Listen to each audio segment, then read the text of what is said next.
Comment organiser et planifier sa visio pour être efficace en 2 minutes.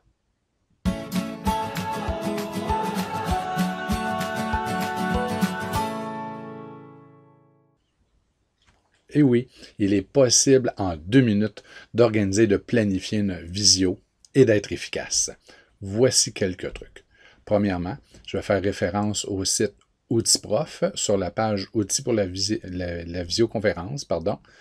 Vous pouvez vous rendre au bas de la page et vous avez cette illustration qui en dit long, qui est vraiment importante. D'ailleurs, si vous avez l'intention de la réutiliser, parce que vous pourriez en faire des copies dans vos courriels ou même dans les documents collaboratifs, je vous suggère d'enregistrer l'image. Donc, on enregistre l'image. Ici, pour la démonstration, je vais l'enregistrer sur le bureau. Et voilà. On voit qu'elle est ici. Et maintenant, je pourrais la réutiliser aussi souvent que je le désire dans mes communications. Donc, premièrement, si on regarde ici l'image,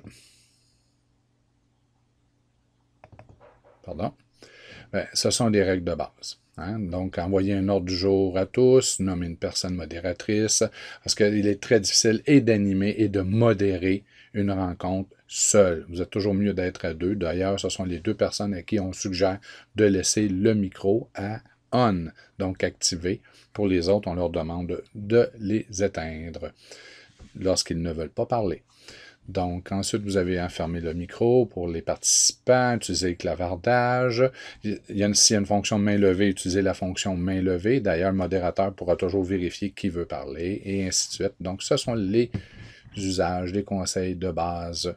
Et maintenant, lorsque vous voulez partager cette réunion, vous pouvez envoyer un courriel partagé par Teams, Class Dojo, peu importe la plateforme que vous choisissez, ça revient à la même chose.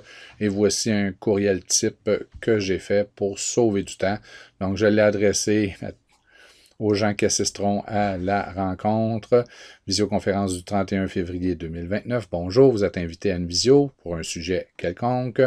Un ordre du jour proposé.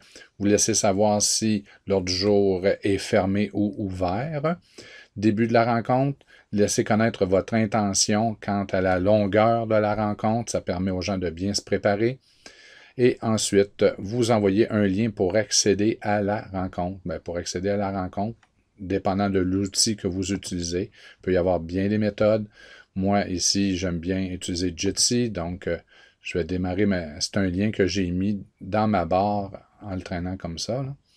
Donc, je reviens ici sur Jitsi. Je prends le lien, je le copie et je vais l'ajouter à mon message.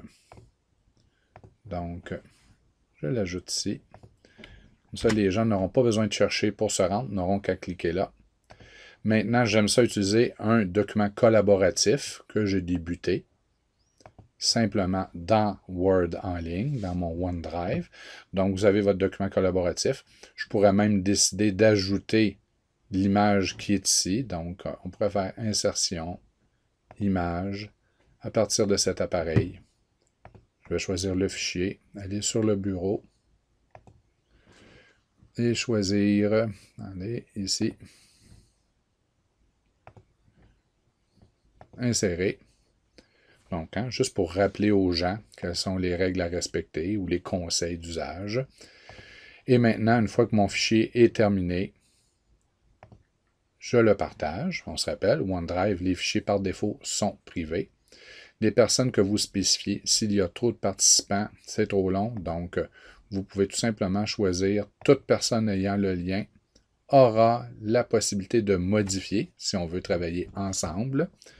J'applique et je copie le lien. Copier. Je peux même fermer le fichier maintenant. Et je retourne à mon message. Et voilà le lien pour accéder au fichier. Et la rencontre sera enregistrée ou non. Et ensuite, elle sera disponible ou non pour un visionnement différé. C'est important de le mentionner. Et ensuite, on pourrait même encore ajouter les conseils d'usage. Donc, je n'aurai qu'à insérer ou encore à prendre l'image et l'amener ici. Là, ça risque de prendre un petit peu de temps. Regarde, non. Regardez, il l'a mis ici. Il me reste qu'à envoyer le message. Et le tour est joué. Donc, les gens sont bien avertis. Et on peut fermer la rencontre, ça ne sert à rien de la laisser rouler. Et ils ont accès aux ressources. On peut se préparer. Ça va bien fonctionner. Et une fois dans la rencontre, première chose qu'on fait dans l'ordre du jour, on demande un modérateur. On peut même avoir un gardien du temps pour être sûr qu'on ne dépasse pas trop. Et vous allez voir, tout va bien se fonctionner. On mentionne qu'il faut lever la main avant de prendre la parole et que le modérateur, ça sera une de ses tâches d'assigner les droits de parole. Salut et bonne visio.